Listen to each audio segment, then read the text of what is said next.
काँग्रेस लोकसभा उमेदवारांची महाराष्ट्रातली पहिली यादी आज येण्याची शक्यता आहे। या पहिल्या यादीमध्ये 12 उमेदवारांची नावे घोषित होण्याची शक्यता आहे। याबाबत आपण अधिक माहिती घेऊया आमचे प्रतिनिधी दीपक भातुसे यांच्याकडून। दीपक, आज काँग्रेसची पहिली यादी जाहीर होण्याची शक्यता आहे। कोण कोण असतील या पहिल्या यादीमध्ये?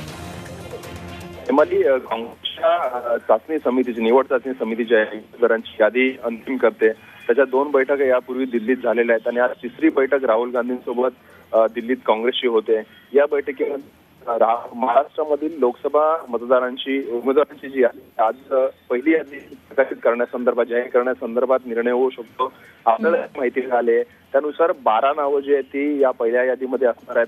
त्याच्यात नंदुरबारमधून केसी पाडवी असतील, धुळ्यामधून रोहिदास पाटील असतील, रामटेकमधून मुकुल वासनिक असतील, हिंगोलीमधून राजीव सातव आहेत, नांदेडमधून अशोक चव्हाण यांच्या पत्नी अमिता चव्हाण दिले आहे, सोलापूरमधून सुशीलकुमार शिंदे आहेत, गडचिरोलीमधून डॉक्टर नामदेव उसेंडी आहे, वर्धामधून चारुलता टोकस आहे, यवतमाळमधून माणिकराव ठाकरे आहेत।